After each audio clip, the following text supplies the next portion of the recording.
નમસ્કાર વિદ્યાર્થી મિત્રો, હું ભાવેશ વોરા. આજના વિડિયો લેક્ચરમાં આપ સૌનું હાર્દિક સ્વાગત કરું છું. સૌથી પહેલા તો જો તમે મારી YouTube ચેનલ ભાવેશ વોરાને સબસ્ક્રાઇબ ના કરી હોય તો ઝડપથી સબસ્ક્રાઇબ કરી દો, જેથી કરીને નવા વિડિયો માટેની નોટિફિકેશન તમને ડાયરેક્ટ જ YouTube તરફથી મળી જાય. આપણે ધોરણ 12 ચેપ્ટર નંબર 7 પ્રત્યાવર્તી પ્રવાહમાં આગળ આપણે 3 થિયરી ભણી ગયા. બરાબર. કઈ 3 થિયરી હતી? તેમાં હતું અવરોધને લાગુ પાડેલ એસી વોલ્ટેજ, પહેલી થિયરી. બીજી હતી ઇન્ડક્ટરને લાગુ પાડેલ એસી વોલ્ટેજ, અને ત્રીજી હતી કેપેસિટરને લાગુ પાડેલ એસી વોલ્ટેજ.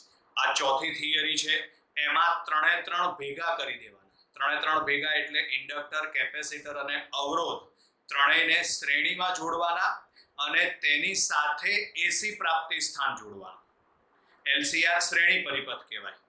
આપણે આ ચેપ્ટરમાં શ્રેણી પરિપથનો જ અભ્યાસ કરવાનો છે.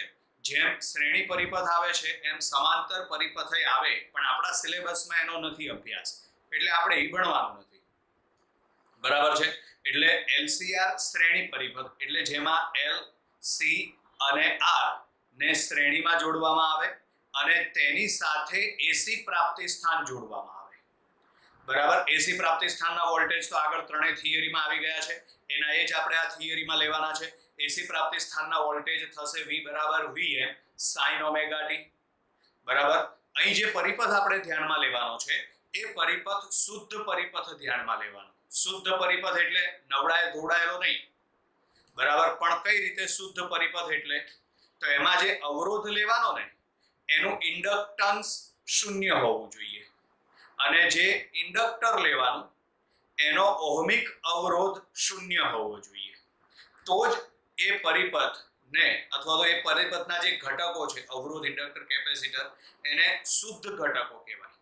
બરાબર છે. નહીતર એની અંદર અશુદ્ધિઓ હોય. બરાબર. પણ એનો આપણે અભ્યાસ કરવાનો નથી. આપણે જે પરિપથ ધ્યાનમાં લેવાનો છે એ શુદ્ધ પરિપથ ધ્યાનમાં લેવાનો છે. એટલે જેનો ઓહમિક અવરોધ શૂન્ય હોય તેવું ઇન્ડક્ટર અને જેનું ઇન્ડક્ટન્સ શૂન્ય હોય તેવો અવરોધ આપણે અહીં ધ્યાનમાં લેવાનો છે. બરાબર. એસી પ્રાપ્તિ સ્થાન સાથે ત્રણેયને જોડવાના છે. એસી પ્રાપ્તિ સ્થાનના વોલ્ટેજ છે V બરાબર Vm sin ઓમેગા t. જોઈએ થિયરીમાં છે LCR શ્રેણી પરિપથને લાગુ પાડેલ એસી વોલ્ટેજ. બરાબર. તો આકૃતિમાં આ જો L, C અને R ત્રણે ત્રણ શ્રેણીમાં છે, એની સાથે આપણે એસી પ્રાપ્તિ સ્થાન લાગુ પાડેલ છે. તો એસી પ્રાપ્તિ સ્થાન ત્યાં આપેલો છે. એટલે આકૃતિમાં દર્શાવ્યા અનુસાર LCR શ્રેણી પરિપથ સાથે એસી પ્રાપ્તિ સ્થાન જોડવામાં આવે છે. અહીં આપેલ પરિપથ શુદ્ધ છે. બરાબર. શુદ્ધનો મતલબ મેં સમજાવ્યો. જેનો ઓહમિક અવરોધ શૂન્ય હોય તેવું ઇન્ડક્ટર અને જેનું ઇન્ડક્ટન્સ શૂન્ય હોય તેવો ઓહમિક અવરોધ આપણે લેવાનો છે. બરાબર. એટલે આ પરિપથને શુદ્ધ પરિપથ કહેવાય. એસી પ્રાપ્તિ સ્થાનના વોલ્ટેજ છે V બરાબર Vm sin ઓમેગા t. એસી પ્રાપ્તિ સ્થાનનો વોલ્ટેજ V બરાબર Vm sin ઓમેગા t. બરાબર. આ પરિપથ આપણે જોડી દીધો. ધારો કે કોઈ t સમય આપણે ગણતરીમાં લઈએ, તો ધારો કે કોઈ t સમયે પરિપથમાંથી વહેતો વિદ્યુત પ્રવાહ I અને કેપેસિટર પરનો વિદ્યુત ભાર Q છે. ધારો કે કોઈ t સમયે પરિપથમાંથી વહેતો વિદ્યુત પ્રવાહ I અને કેપેસિટર પરનો વિદ્યુત ભાર Q છે. બરાબર. હવે આ જે બંધ પરિપથ દેખાય છે આપણને, આ બંધ પરિપથ પર આપણે કિર્ચોફનો લૂપનો નિયમ એટલે કે બીજો નિયમ લાગુ પાડી દઈએ. બરાબર. એટલે એ સમજો હવે શું લખેલું છે. ધારો કે કોઈ t સમયે કેપેસિટર પરનો વિદ્યુત ભાર Q અને પરિપથમાં વહેતો વિદ્યુત પ્રવાહ I છે. આ બંધ ગાળા પર કિર્ચોફનો લૂપનો નિયમ લાગુ પાડતા. ચલો એમાં લૂપનો નિયમ લાગુ પાડો તો આ જે ઇન્ડક્ટર છે, બરાબર, એના વોલ્ટેજ, તો એના બે છેડા વચ્ચેનો વોલ્ટેજ VL, કેપેસિટર માટે એના બે છેડા વચ્ચેનો વોલ્ટેજ VC, અવરોધ માટે બે છેડા વચ્ચેનો વોલ્ટેજ VR. બરાબર. તો અહીં આગળ VL VC VR બરાબર શું લખી શકાય? એસી પ્રાપ્તિ સ્થાનનો વોલ્ટેજ V. બરાબર. એટલે અહીં આગળ VL plus VC plus VR બરાબર વી આપણે લખ્યું. હવે આ બધાની કિંમત મૂકવાની, વીએલ વીસી અને વીઆર એ બધાની કિંમત આપણે જાણીએ છીએ. વીએલ ઇન્ડક્ટર માટે આગળ આપણે ચેપ્ટર નંબર 6 ની અંદર આવી ગયું બરાબર છે. વીએલ નું સૂત્ર આત્મપ્રેરિત ઈએમએફ નું સૂત્ર બરાબર શું હતું? તે હતું L di/dt બરાબર છે. પછી વીસી એટલે કેપેસિટર માટે, તો કેપેસિટર માટે પણ સૂત્ર આવી ગયું આગળ બીજા ચેપ્ટરમાં, વીસી બરાબર Q/C. પછી છે વીઆર, વીઆર એટલે અવરોધ માટે, આનું સૂત્ર પણ આવી ગયું આપણે ચેપ્ટર નંબર 3 માં, V બરાબર IR. એટલે આ કિંમત તમારે આ સમીકરણમાં મૂકવાની થશે. એટલે લખેલું જ છે મેં, પરંતુ VL બરાબર L di/dt, પછી છે VC બરાબર Q/C અને VR બરાબર શું આવશે? IR. આ ત્રણ કિંમત તમે ઉપર મૂકી દો બરાબર. એટલે અહીંયા આગળ VL ના બદલે L di/dt, આ VC ના બદલે Q/C અને VR ના બદલે IR તમે મૂકી દો, એના બરાબર V. V ના બદલે શું લખાશે? તો V ના બદલે લખાય Vm sin omega t બરાબર. એટલે L di/dt plus Q/C plus IR બરાબર Vm sin omega t બરાબર છે, જે LCR શ્રેણી પરિપથ માટેનું સૂત્ર છે બરાબર. હવે આ સમીકરણનો આપણે ઉકેલ મેળવવાનો છે બરાબર છે. આનો ઉકેલ બે રીતે મળે છે. એમાં એક રીત છે ફેઝરની રીત અને બીજી રીત છે વિશ્લેષણની રીત, જેને બેઝિક રીત પણ કહેવાય બરાબર છે. આ LCR શ્રેણી પરિપથ માટે વોલ્ટેજનું સૂત્ર છે બરાબર. LCR શ્રેણી પરિપથ માટે વોલ્ટેજનું સૂત્ર છે. શું છે સૂત્ર? L di/dt plus Q/C plus IR બરાબર Vm sin omega t બરાબર છે. આ સમીકરણનો આપણે ઉકેલ મેળવવાનો છે. ઉકેલ બે રીતે મળે છે. એમાં પહેલું છે ફેઝરની રીત અને બીજું છે વિશ્લેષણની રીત અથવા તો બેઝિક રીત. આપણે બંને રીત ગણવાની છે. અત્યારે આપણે બોર્ડ ઉપર ફેઝરની રીત દર્શાવેલી છે બરાબર. એટલે અહીંયા આગળ એનો ઉકેલ કેટલી રીતે મળશે? બે રીતે. એમાં એક આવશે ફેઝરની રીત અને બીજું આવશે વિશ્લેષણની રીત એટલે કે બેઝિક રીત. એમાં અત્યારે બોર્ડ ઉપર મેં કીધું એ પ્રમાણે ફેઝર ડાયાગ્રામ દ્વારા ઉકેલ બરાબર. એટલે તમને પરીક્ષાની અંદર એવું પૂછાય કે ફેઝર ડાયાગ્રામ દ્વારા ઉકેલ મેળવો બરાબર છે. તો આ આકૃતિ તમારે પરીક્ષામાં દોરવી પડે બરાબર છે. મેં અત્યારે આ બોર્ડ ઉપર દોરેલી છે એટલે આના માટે આકૃતિ દોરેલી નથી બરાબર. સેમ ટુ સેમ આકૃતિ જ આવશે. એટલે મેં ડાયરેક્ટ લખેલું છે, જુઓ આકૃતિમાં દર્શાવ્યા મુજબ LCR શ્રેણી પરિપથ સાથે AC પ્રાપ્તિ સ્થાન જોડવામાં આવે છે. આની આ જ આકૃતિ છે બરાબર. ચલો હવે ધારો કે કોઈ t સમય પરિપથમાંથી વહેતો વિદ્યુત પ્રવાહ છે I બરાબર Im sin omega t plus phi બરાબર. આ પ્રવાહનું સૂત્ર છે, જેમાં સમજો અહીં વોલ્ટેજનું સૂત્ર કયું છે? તો વોલ્ટેજનું સૂત્ર છે V બરાબર Vm sin omega t. અહીં કળાની અંદર શું આવે છે? Omega t. જ્યારે આમાં શું આવે છે? તો આમાં આવે છે ઓમેગા t plus phi. એટલે phi એ શું થશે?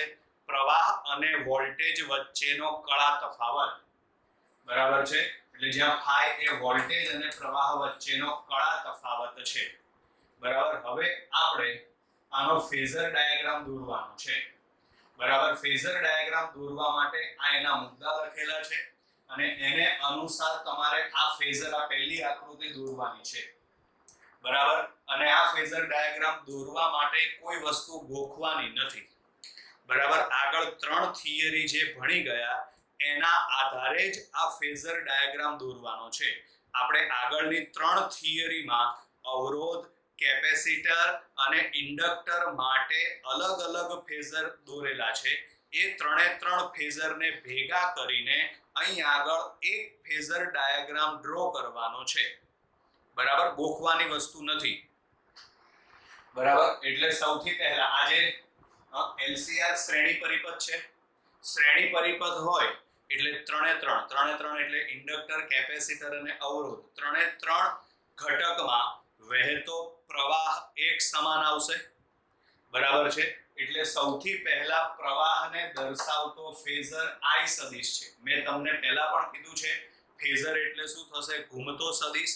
ફેઝર ની અંદર આપેલા પ્રવાહને અથવા તો આપેલા વોલ્ટેજને સદિશ તરીકે રજૂ કરવામાં આવે છે. વોલ્ટેજ અને પ્રવાહ સદિશ નથી, પણ ફેઝર ડાયાગ્રામ દોરવા માટે વોલ્ટેજ અને પ્રવાહને સદિશ તરીકે રજૂ કરવામાં આવે છે. એટલે અહીં આગળ મેં એટલા માટે I સદિશ એવું દર્શાવેલું છે. બરાબર? એટલે ધારો કે વિદ્યુત પ્રવાહને દર્શાવતો ફેઝર I સદિશ છે. બરાબર છે? એટલે અહીં આગળ આ વિદ્યુત પ્રવાહને દર્શાવતો ફેઝર I સદિશ છે. બરાબર? ક્લિયર? એટલે એને સદિશ તરીકે રજૂ કરવા માટે આ રીતે આમ લખવું પડશે. ચલો હવે 3 એ 3 માટે આપણે વારાફરતી ગણતરી કરવાની. બરાબર છે? 3 એ 3 માટે એટલે તો પહેલા આવશે અવરોધ માટે, પછી આવશે ઇન્ડક્ટર માટે અને પછી આવશે કેપેસિટર માટે. બરાબર છે? પહેલા મેં કોના માટે ગણતરી કરી છે? ઇન્ડક્ટર માટે. તો જો આકૃતિમાં ઇન્ડક્ટરને દર્શાવતો ફેઝર VL છે, પછી અવરોધના જે વોલ્ટેજ છે એને દર્શાવતો ફેઝર VR છે. બરાબર છે? અને કેપેસિટરમાં જે વોલ્ટેજ છે એને દર્શાવતો ફેઝર છે VC. બરાબર? એટલે અહીં આગળ છે ઇન્ડક્ટરના બે છેડા વચ્ચેના વોલ્ટેજને રજૂ કરતો ફેઝર VL સદિશ છે. કેપેસિટર અને અવરોધના બે છેડા વચ્ચેના વોલ્ટેજને રજૂ કરતા ફેઝર અનુક્રમે VL અને VR છે. બરાબર છે? ઇન્ડક્ટરના બે છેડા વચ્ચેનો વોલ્ટેજ એને રજૂ કરતો ફેઝર VL. કેપેસિટરના બે છેડા વચ્ચેનો વોલ્ટેજ એને રજૂ કરતો ફેઝર VC. અવરોધના બે છેડા વચ્ચેનો વોલ્ટેજ એને રજૂ કરતો ફેઝર VR. બરાબર છે? 3 એ 3 ને ભેગા કરી દો એટલે પ્રાપ્તિ સ્થાનના વોલ્ટેજને રજૂ કરતો ફેઝર V સદિશ છે. તેવી જ રીતે સ્ત્રોત વોલ્ટેજને રજૂ કરતો ફેઝર V સદિશ છે. બરાબર? પ્રવાહ 3 એ 3 માં સરખો છે, કારણ કે કયું જોડાણ આપેલું છે આપણને? શ્રેણી જોડાણ. બરાબર? પરિણામે પ્રવાહને રજૂ કરતો ફેઝર, તો પ્રવાહને રજૂ કરતો ફેઝર છે I સદિશ. ઇન્ડક્ટરના બે છેડા વચ્ચેનો વોલ્ટેજને રજૂ કરતો ફેઝર VL સદિશ. કેપેસિટરના બે છેડા વચ્ચેના વોલ્ટેજને રજૂ કરતો ફેઝર VC સદિશ. બરાબર? અને અવરોધના બે છેડા વચ્ચેના વોલ્ટેજને રજૂ કરતો ફેઝર છે VR સદિશ. અને પ્રાપ્તિ સ્થાનના વોલ્ટેજને રજૂ કરતો ફેઝર છે V સદિશ. હવે આ ફેઝરને આપણે દોરવાના છે આકૃતિની અંદર. બરાબર? તો એમાં સૌથી પહેલા યાદ કરો, પહેલી થિયરી કઈ ભણ્યા હતા આ ચેપ્ટરમાં?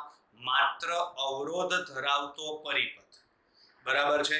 તો માત્ર અવરોધ ધરાવતા પરિપથમાં પ્રવાહ અને વોલ્ટેજ બંને સમાન કળામાં હોય છે. આ આપણે આગળ ભણી ગયા હતા. બરાબર છે? એટલે અહીં આગળ VR અને I બંને સમાંતર છે, એટલે કે સમાન કળામાં છે. એટલે જે જગ્યાએ આપણે I નો ફેઝર દોરેલો છે એ જ દિશામાં તમારે વોલ્ટેજનો ફેઝર દોરવાનો છે. જે દિશામાં આપણે પ્રવાહનો ફેઝર દોરેલો છે એ જ દિશામાં તમારે વોલ્ટેજનો ફેઝર દોરવાનો છે. કોના માટે? અવરોધ માટે. કારણ કે માત્ર અવરોધ ધરાવતો પરિપથ, ચેપ્ટરની પહેલી થિયરી યાદ કરો, જેમાં આપણે એવું ભણી ગયા હતા કે માત્ર અવરોધ ધરાવતા પરિપથમાં વોલ્ટેજ અને પ્રવાહ સમાન કળામાં હોય છે.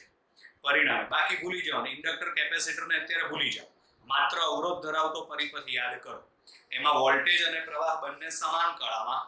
પરિણામે જે દિશામાં આપણે પ્રવાહનો ફેઝર દોરેલો છે એ જ દિશામાં આપણે વોલ્ટેજનો ફેઝર દોરવાનો થશે. ક્લિયર? ચલો હવે આપણે દોરવાનો થશે કેપેસિટર માટેનો ફેઝર. તો કેપેસિટરની થિયરી યાદ કરો. માત્ર કેપેસિટર ધરાવતો પરિપથ. બરાબર છે? અહીં આગળ આપણે લખીએ છીએ, પરીક્ષામાં તમારે આ વસ્તુ લખવાની જરૂરિયાત નથી, સમજવા માટે લખું છું. માત્ર કેપેસિટર ધરાવતો પરિપથ યાદ કરો. તેમાં વોલ્ટેજનું સૂત્ર હતું V = Vm sin ωt અને પ્રવાહનું સૂત્ર હતું I = Im sin ωt + π/2. એટલે આમાં આપણે થિયરીમાં એવું લખ્યું હતું કે પ્રવાહના સમીકરણમાં +π/2 આવે છે. +π/2 એટલે એનો મતલબ પ્રવાહ π/2 જેટલો આગળ છે. બરાબર ને? પ્રવાહના સમીકરણમાં +π/2 આવે છે. બરાબર? એટલે કે પ્રવાહ એ π/2 જેટલો આગળ છે. વિદ્યુત પ્રવાહ એ π/2 જેટલો આગળ છે. એનાથી ઊંધું વિચારો તો ઊંધું વિચારો તો શું લખાય? વોલ્ટેજ એ π/2 જેટલો પાછળ છે. કોના કરતા? પ્રવાહ કરતા. આમાં આપણે એવું લખતા હતા કે પ્રવાહ એ વોલ્ટેજ કરતા કળામાં π/2 જેટલો આગળ છે. પણ ઊંધું વિચારીએ તો ઊંધું વિચારો તો શું લખવાનું થાય? વોલ્ટેજ એ પ્રવાહ કરતા કળામાં π/2 જેટલો પાછળ છે. બરાબર છે? એટલે લખેલું છે જો Vc એ I કરતા π/2 જેટલો પાછળ છે. બરાબર? તો અહીં પ્રવાહ દોર્યો છે. બરાબર છે? અહીં પ્રવાહ દોરેલો છે. તો હવે મારે Vc ને રજૂ કરવો હોય તો કઈ બાજુ દોરવાનો થાય? તો Vc ને રજૂ કરવો હોય તો π/2 જેટલો પાછળ. તો અહીં પ્રવાહ હોય તો π/2 જેટલો પાછળ એટલે અહીં દોરવાનો થાય. બરાબર? અહીં ખૂણો આ કેટલો થઈ ગયો? 90 ડિગ્રી એટલે π/2. તો આ પ્રવાહ અને આ કેપેસિટરનો વોલ્ટેજ બરાબર એ પાછળની બાજુ દોરેલો છે આપણે. બરાબર? એટલે આના ઉપરથી એવું કહી શકાય કે માત્ર કેપેસિટર ધરાવતા પરિપથમાં Vc એ I કરતા કેટલો પાછળ છે? π/2 જેટલો પાછળ છે. હવે એવી જ રીતે માત્ર ઇન્ડક્ટર ધરાવતો પરિપથ યાદ કરો. તો માત્ર ઇન્ડક્ટર ધરાવતા પરિપથમાં અહીં પ્લસના બદલે શું આવે છે? તો પ્લસના બદલે માઈનસ આવે છે. આનો મતલબ એમ થાય કે પ્રવાહ π/2 જેટલો પાછળ. એનાથી ઊંધું વિચારો તો ઊંધું વિચારો તો આવે વોલ્ટેજ π/2 જેટલો આગળ. બરાબર છે? તો અહીં આગળ આપણે આનો વોલ્ટેજ દોરવાનો થાય, ફેઝર દોરવાનો થાય એટલે શું આવશે? VL એ I કરતા π/2 જેટલો આગળ છે.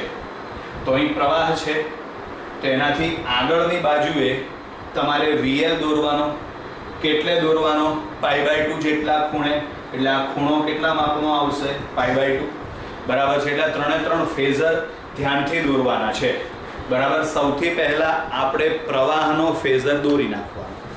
બરાબર છે? કારણ કે પ્રવાહ ત્રણે ત્રણ માટે સરખો. એનું કારણ કે આપેલો પરિપથ કયો છે? શ્રેણી જોડાણ.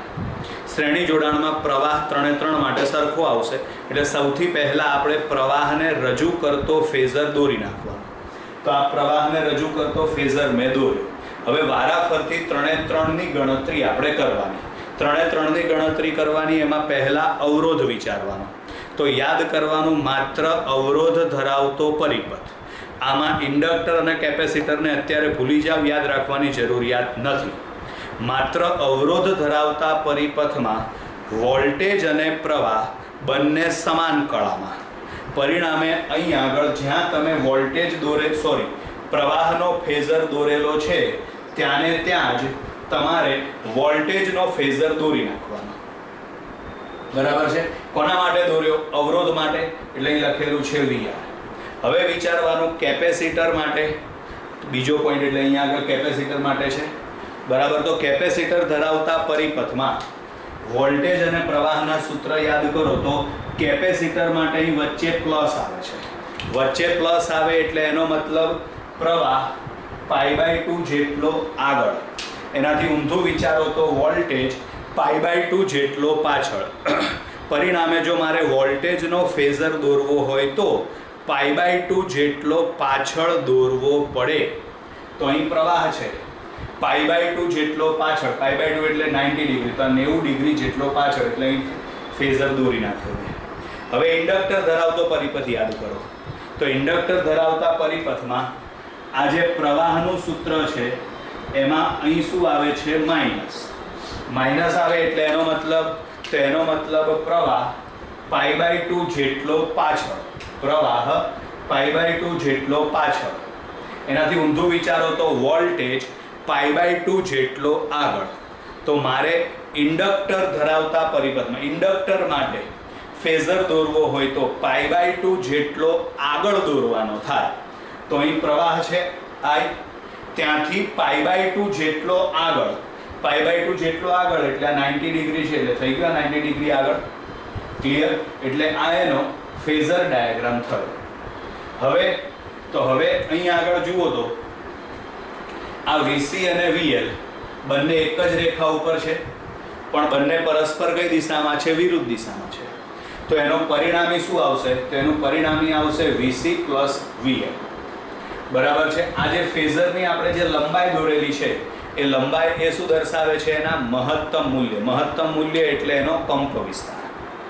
બરાબર છે. એટલે અહીં લખેલું છે જુઓ, આકૃતિમાં ફેઝર ડાયાગ્રામ દર્શાવેલા છે. આ ફેઝરની લંબાઈ, બરાબર છે, આ ફેઝર એટલે સદિશની લંબાઈ એ શું દર્શાવે છે? એનો કંપ વિસ્તાર. બરાબર. આ ફેઝરની લંબાઈ એ VC, VL અને VR ના કંપ વિસ્તાર એટલે કે મહત્તમ મૂલ્ય દર્શાવે છે. તો એનો કંપ વિસ્તાર પહેલા અવરોધ માટે કંપ વિસ્તાર એટલે કે મહત્તમ મૂલ્ય એટલે શું લખેલું છે? VRM. M એટલે મેક્સિમમ, મહત્તમ મૂલ્ય, એના બરાબર થશે IM × R. પછી કેપેસિટર માટે, તો કેપેસિટર માટે આવશે VCM બરાબર શું આવશે? IM × XC. ઇન્ડક્ટર માટે VLM બરાબર આવશે IM × XL. બરાબર. આ એના મહત્તમ મૂલ્ય એટલે કંપ વિસ્તાર થઈ ગયો. બરાબર છે. VRM આ આપણે આગળ ચેપ્ટર નંબર 3 માં આવી ગયું છે. IM × R. હવે VCM સમજો ધ્યાનથી. બરાબર. આપણે આ લખ્યું સૂત્ર VCM બરાબર IM × XC. યાદ કરો, આગળના લેક્ચરમાં આપણે કીધું હતું XC એટલે શું થશે? કેપેસિટરનો અવરોધ. આ કયા પરિપથ માટે આવે? માત્ર AC પરિપથ માટે જ આવે. બરાબર. એટલે જેમ આપણે આ લખી શકીએ છીએ, બરાબર છે, IM એટલે પ્રવાહ અને R એટલે અવરોધ. તો એવી જ રીતે અહીં આગળ લખી શકાય IM એટલે પ્રવાહ, XC એટલે કેપેસિટરનો અવરોધ. એવી જ રીતે મારે ઇન્ડક્ટર માટે લખવું હોય તો ઇન્ડક્ટર માટે લખવું હોય તો IM એટલે પ્રવાહ, XL એટલે ઇન્ડક્ટરનો અવરોધ. બરાબર. 3 સમીકરણ સમજજો ધ્યાનથી. જેમાં આ સૂત્ર તો બહુ કોમન છે, તમે બહુ બધી વખત ભણી ગયા છો. બરાબર છે.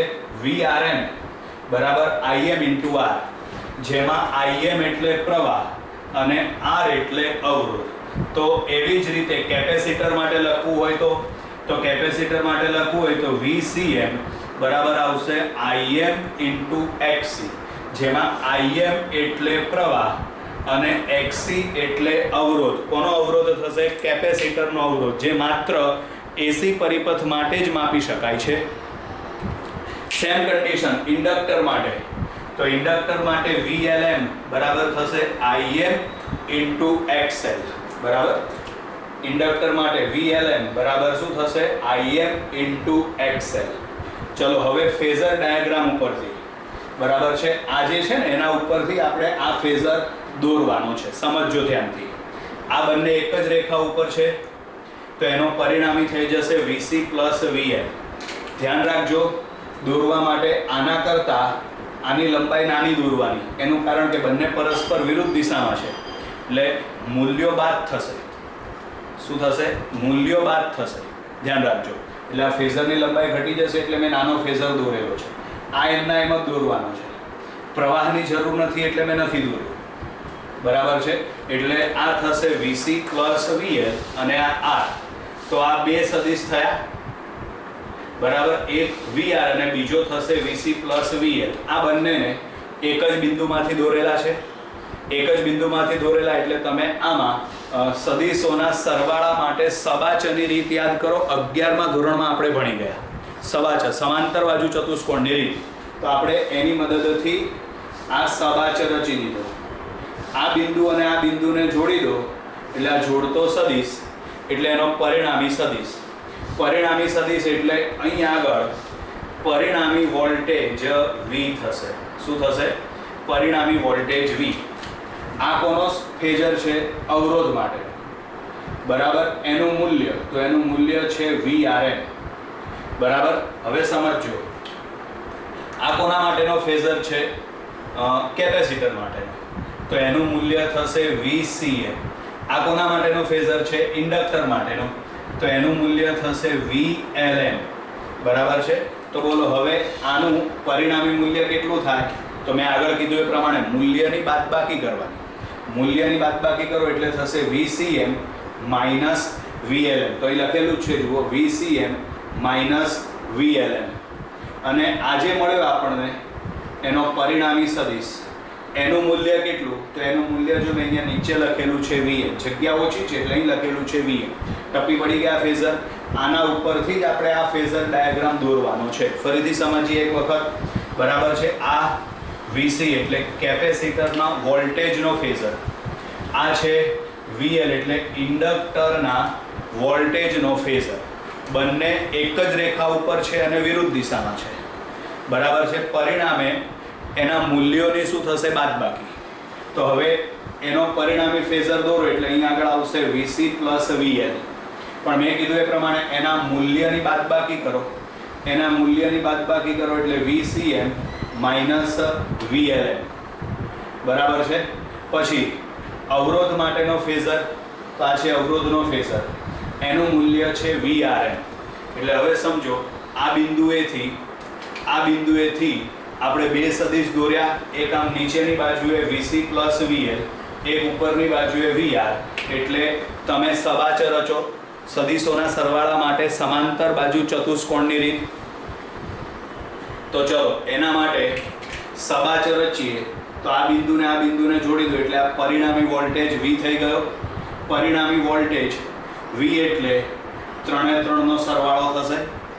અને આ પરિણામી વોલ્ટેજ એનું મૂલ્ય કેટલું છે? VM. એટલે આપણે ફેઝર ડાયાગ્રામ ઉપરથી લખી શકીએ.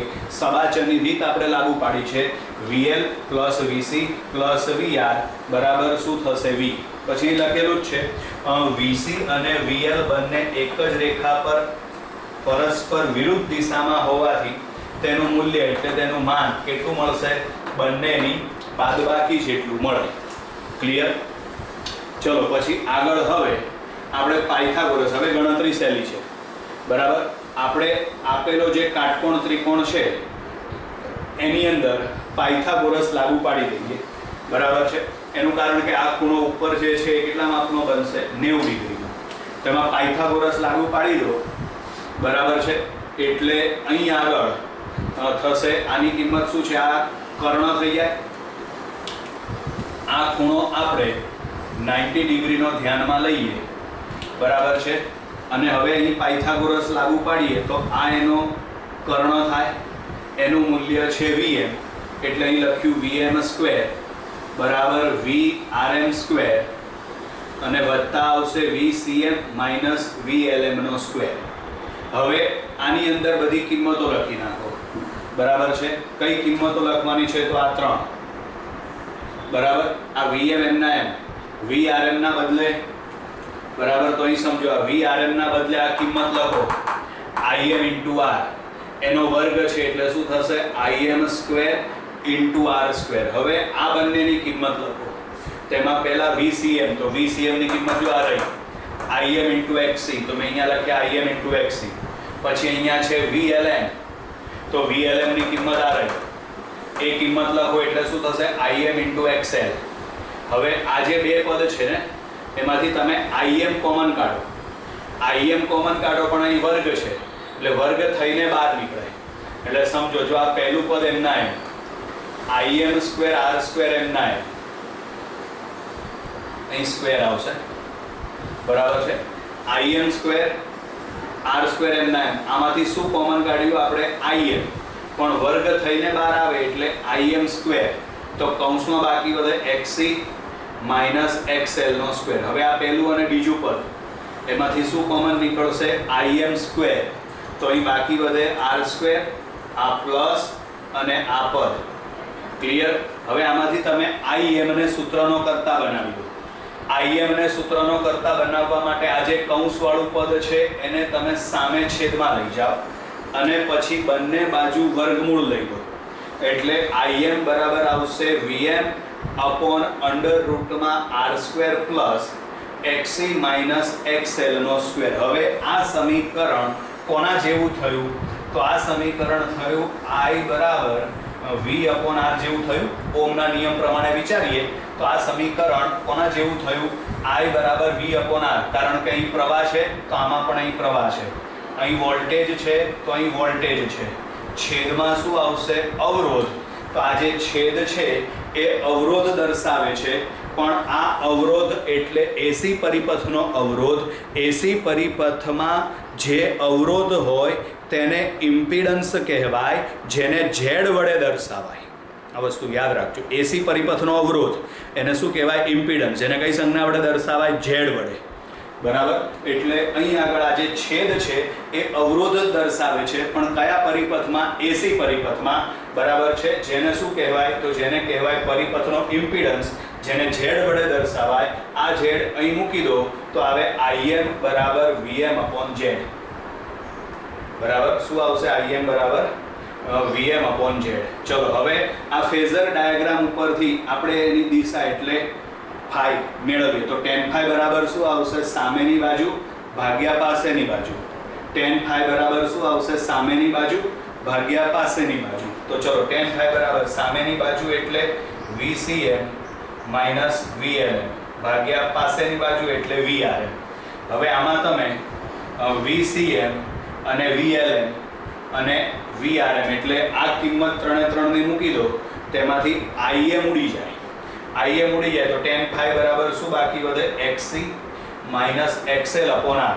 હવે આ જે સૂત્ર આપણને મળ્યું, આ સૂત્ર ઉપરથી આપણે આ ડાયાગ્રામ દોરવાનો થશે, અને આ ડાયાગ્રામને કહેવાય ઇમ્પિડન્સ ડાયાગ્રામ. બરાબર છે. આપણે ચલો આને અત્યારે થોડી વાર માટે ભૂલી જઈએ. બરાબર છે. આપણે આ એક કાટકોણ ત્રિકોણ લઈ લીધો. ફાઈનો ખૂણો છે તા ફાઈ. બોલો હવે ટેનનું સૂત્ર શું આવે? તો tan phi બરાબર આવે સામેની બાજુ ભાગ્યા પાસેની બાજુ. તો એનો મતલબ એમ થાય કે XC માઇનસ XL એટલે આ સામેની બાજુ થશે એટલે XC માઇનસ XL લખાય. બરાબર. ભાગ્યા પાસેની બાજુ એટલે આ રે કઈ બાજુ થશે? પાસેની બાજુ થશે. અને હવે તમે પાયથાગોરસ પ્રમાણે વિચારો તો બોલો આ કર્ણની કિંમત શું આવે? પાયથાગોરસ પ્રમાણે વિચારો તો આ કર્ણની કિંમત શું આવે? તો અહીં આગળ કાઢી નાખીએ. અહીં કર્ણની કિંમત આવશે પાયથાગોરસ પ્રમાણે વિચારો એટલે √R² + XC માઇનસ XL². પણ આને તો ઝેડ કહેવાય ને, પરિપથનો ઇમ્પિડન્સ, એટલે આ કિંમત આવશે ઝેડ. આ રીતે આપણે આ ઇમ્પિડન્સ ડાયાગ્રામ ડ્રો કરેલો છે. મન ફાવે એમ નહીં. બરાબર છે. ચલો હવે જો આપેલા પરિપથમાં XC > XL કોની કિંમત વધારે થઈ? XC. એટલે આપેલો પરિપથ છે ને એને કેપેસિટિવ પરિપથ કહેવાય. એનો ગુણધર્મ કેપેસિટિવ પ્રકારનો કહેવાય. અને જો XC < XL આ વખતે કઈ કિંમત મોટી થઈ? XL. એટલે એને કહેવાય ઇન્ડક્ટિવ પરિપથ. બરાબર. જો XC ની કિંમત મોટી હોય તો કેપેસિટિવ પરિપથ, અને XL ની કિંમત મોટી હોય તો તેને ઇન્ડક્ટિવ પરિપથ કહેવાય. ક્લિયર છે? એટલે આ છે ને ફેઝર ડાયાગ્રામ દ્વારા ઉકેલ પૂરો થયો. હવે એક છેલ્લે ત્રણેયનો કોમન એક ફેઝર ડાયાગ્રામ આપણે ડ્રો કરવાનો છે. બરાબર છે. શરૂઆતનો હું થોડો ભાગ અત્યારે ભૂસી નાખું છું. બરાબર છે. તમે વિડીયો જોતા હોય ત્યારે એ ભાગ તમે શરૂઆતમાં પહેલાં લખી નાખજો. બરાબર. એક ખાલી આલેખ જ બાકી છે, બાકી આખી થિયરી પૂરી થઈ ગઈ.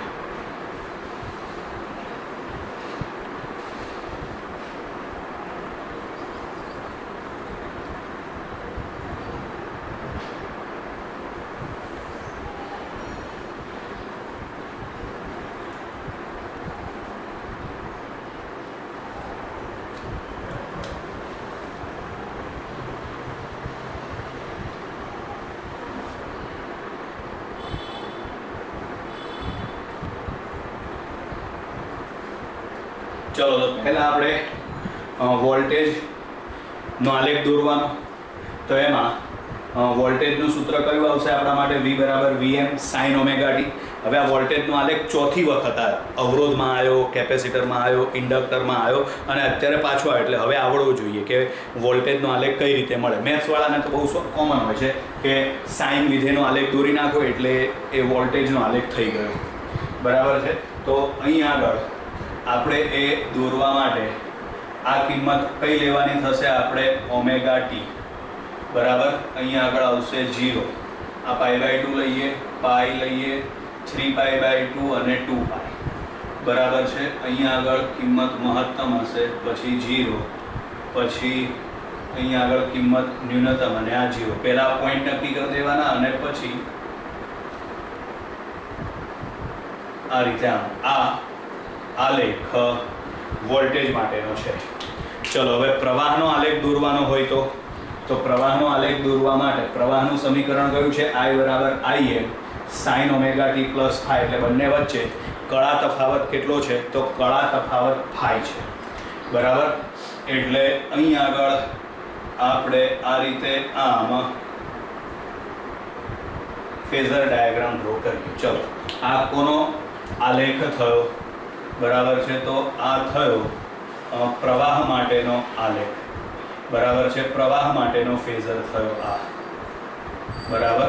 આ થયો વિદ્યુત પ્રવાહ I માટેનો ફેઝર ડાયાગ્રામ. હવે આગળ આપણે કીધેલું જ છે કે કોઈ એક સમય લેવાનો. કયો સમય લેવાનો? T1. તો કયું બિંદુ આવશે? ωt1. બરાબર છે. તો આપણે અહીં આગળ ધારો કે આ બિંદુ લઈ લઈએ ωt1. બરાબર છે. અને પછી એના માટેનો ફેઝર આપણે અહીંયા આગળ સાઈડમાં દોરવાનો થશે. બરાબર છે. ફેઝર ડાયાગ્રામ દોરવા માટે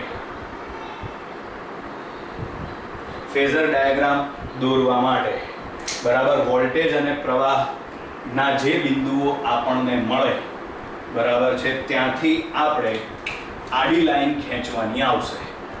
બરાબર છે. એટલે આપણે આ રીતે આડી લાઈન ખેંચી દીધી. બરાબર છે. હવે આપણે સૌથી પહેલા વોલ્ટેજનો ફેઝર દોરી નાખીએ. બરાબર છે. કયો સમય લીધો છે આપણે? T1. એટલે અહીંથી આ જે રેખા છે ત્યાંથી ωt1 ખૂણે વોલ્ટેજનો ફેઝર દોરી નાખવાનો. બરાબર છે. એટલે આપણે અહીંથી આગળ આ રીતે આ વોલ્ટેજનો ફેઝર આપણે દોરી નાખ્યો. આ ખૂણો આવશે ωt1. ચલો હવે ત્યાર પછી ફેઝર દોરવાનો પ્રવાહનો. તો પ્રવાહનો ફેઝર છે એમાં છે ωt + phi. એટલે એની અંદર phi જેટલો ખૂણો એડ કરવાનો, phi જેટલો ખૂણો અંદર ઉમેરવાનો. તો અહીં આગળ આ ωt1 છે, એની અંદર તમે phi જેટલો ખૂણો ઉમેરો એટલે કદાચ પ્રવાહનો ફેઝર એ બીજા ચરણમાં જતો રહેશે. બરાબર. એટલે અહીંથી તમે આ રીતે આ ફેઝર થશે વિદ્યુત પ્રવાહનો. બરાબર. અને અહીં આગળનો જે ખૂણો છે, બરાબર, એ ખૂણો થશે phi માટેનો. એટલે આ થયો LCR શ્રેણી પરિપથ માટે ફેઝર ડાયાગ્રામ. ત્રણેયને ભેગા કરીને. બરાબર. આમાં બધા ઇન્ડિવિજ્યુઅલ અલગ બતાવેલા છે. પેલો ત્રણેયનો ભેગો વોલ્ટેજ અને પ્રવાહ. બરાબર છે. ક્લિયર. તો અહીં આગળ આપણે LCR શ્રેણી પરિપથને લાગુ પાડેલ AC વોલ્ટેજ એના કેટલા ઉકેલ કીધા હતા આપણે? 2. કયા 2? ફેઝરની રીત અને બેઝિક એટલે કે વિશ્લેષણની રીત. એમાંથી એક રીત એટલે કે ફેઝરની રીત અહીં આગળ પૂરી થઈ. બીજી રીત એટલે કે વિશ્લેષણની રીત અથવા તો જેને કહેવાય છે વૈશ્લેષિક રીત, એ આગળના વિડીયો લેક્ચરમાં નેક્સ્ટ વિડીયોની અંદર આવશે. ક્લિયર વિદ્યાર્થી મિત્રો? અહીં આગળ આપણે આ વિડીયો લેક્ચર પૂર્ણ કરીએ છીએ. Bye bye.